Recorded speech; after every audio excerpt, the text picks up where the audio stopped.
People with mental illnesses, when did you finally admit to yourself that something was wrong? I'm diagnosed with generalized anxiety disorder and panic disorder. I've been on medication for about 7 years, so I probably wouldn't meet the criteria for those diagnoses now. I finally admitted that I needed to do something about my anxiety when literally everything I did was because of my anxiety in some way. Everything I did revolved around whether or not I would be able to leave a situation if my anxiety got too bad. I finally made an appointment with a psychiatrist because it was getting to the point where I would cry myself to sleep because I was so afraid of going to work the next day. Even on Friday nights with the whole weekend ahead of me, all I could think about was having to go to work on Monday and feeling like there was just no way I was going to be able to make it through 5 whole days in a row of work. Getting on medication was the best thing ever. When even the most simple, routine tasks became too overwhelming, cleaning up, returning a call/text, virtually everything beyond lying in bed. When I failed a class for the first time because of panic attacks, even though I had fantastic grades on assignments and tests, surgical practicum was 50% of grade, failed it twice due to panic attacks during prep. I realized at that point that this probably wasn't normal. When I didn't leave the house for 2 weeks straight, and I haven't messaged any of my friends back in months. I'm currently looking for a therapist. When I realized I wasn't enjoying things I loved, and I still loved the things. When I was constantly causing problems at work, even getting fired from one job, suspended at another. Symptoms are very consistent with anxiety and bipolar 1. Eventually I got stable enough to be mostly normal. ADA kept me from getting fired after that. ADA also gives me some slack when S***T goes wrong mentally. I grew up with other troubled kids and subscribed to their psych meds rob you of your personality and make you a zombie rhetoric.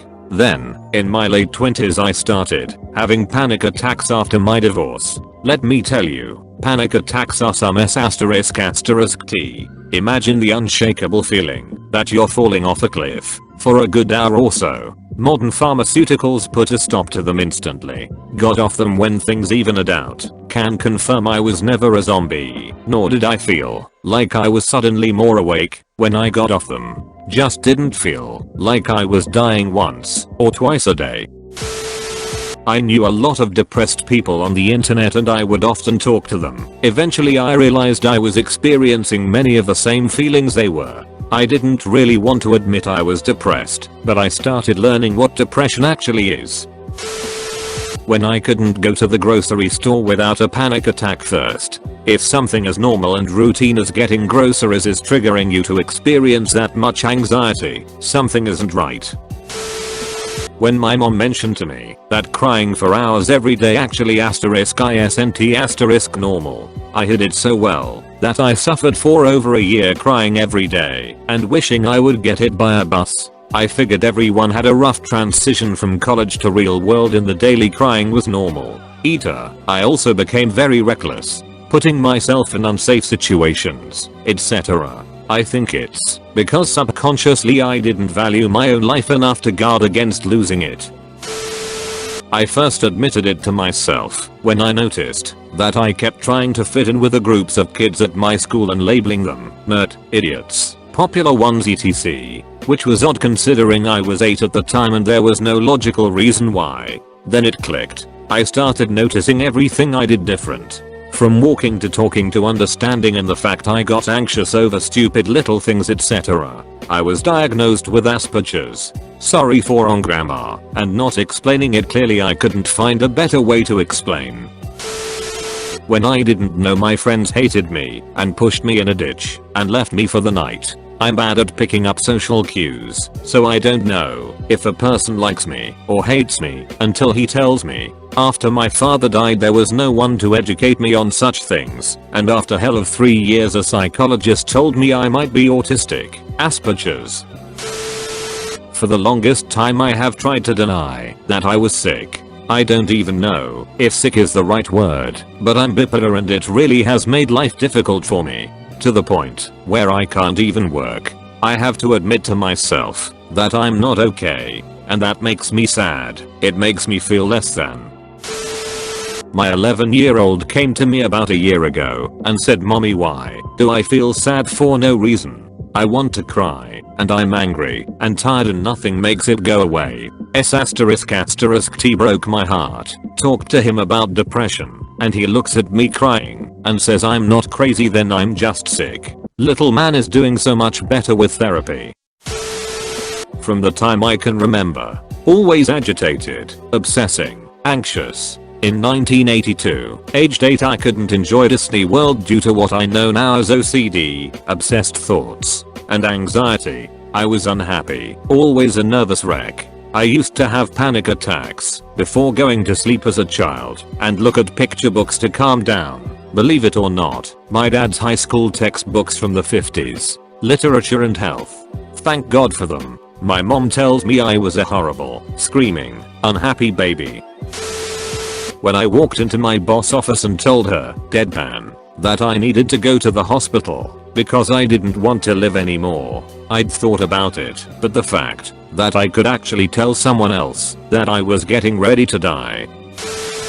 When I had a plan for suicide should I ever choose to kill myself, I was 12. When I was not be able to accept a phone call, go shopping, even go outside, as I was afraid of someone will see me. I was diagnosed with Tourette's in about 3rd grade, but I was very confused BC. I didn't think I had any tics like my brother also has Tourette's. I finally started noticing my tics in about middle school, when I was first prescribed Adderall. Generally, in my case at least, the more stimulated I am, the more I tic. Those were frustrating times BC. Even though I knew what was causing them, I didn't know how to control them.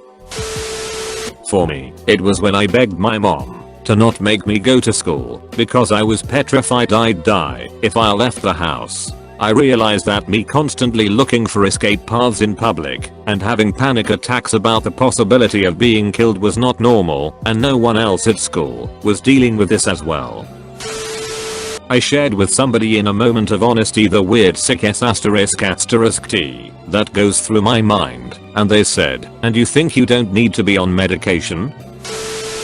When feeling sad every day no longer felt abnormal, it just started to seem normal, and then it became the only thing I felt, preceding numbness as the day goes on. When my anxiety was so bad I was throwing up almost daily because of it. The depression was only recognized when I would just randomly start crying just out of nowhere. I've started to see someone, and now looking at medication options. Must have left the house at most 20 times in 5.5 years. Things got so bad I couldn't even be seen over the doorstep. I don't know how I did it for so long.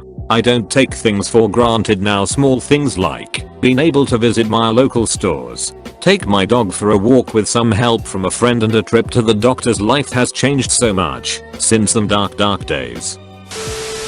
When all my therapists were telling me I was wrong, when I clearly thought I was right. When I realized that I shouldn't be sleeping a solid 18 hours a day and still napping through the day, not leaving my bed, not showering, and feeling numb all the time. I didn't know what was wrong. I thought depression was feeling sad, but I just felt nothing at all. It was so hard for me to get up the ability to leave my house and go to the store. It was so hard for me to make friends. I was terrified. I still am. Just so many things one day clicked, and I didn't want to accept it. I finally accepted it, but never did anything about it. I don't think I can do it any longer, so I think I'm going to get diagnosed, but I'm terrified what the repercussions will be for me in terms of what I want to do in life. When I started smashing things against my walls and doors, and started having dissociative episodes. I have borderline personality disorder, so I have unstable emotions like rage, depression, etc. I knew I was ill, but I didn't know I was that ill until I saw myself on medication and realized what an asshole I was being. I was so distracted by my anxiety and intrusive thoughts I ran a red light and into the path of a motorcycle going 50 miles per hour. His quick reaction is the only thing that saved his life. I pulled over and ugly cried. I almost killed a man. He swerved inches from my car. He pulled up to me and yelled in my face, saying I should be upset I almost killed him. He was right and that changed everything for me. I called the next morning and made my first therapy appointment. I was diagnosed with anxiety, depression, and avoidant personality disorder. I was finally able to face everything I was hiding from myself, including my suicidal thoughts. I wish I could meet him again and apologize so very profusely. I don't want forgiveness because there is no such thing in this situation. I just pray that day doesn't haunt him as much as it has me. I'd also like to thank him because I almost killed him, but he saved me. Make sure to like and subscribe for more daily content. Thanks for watching.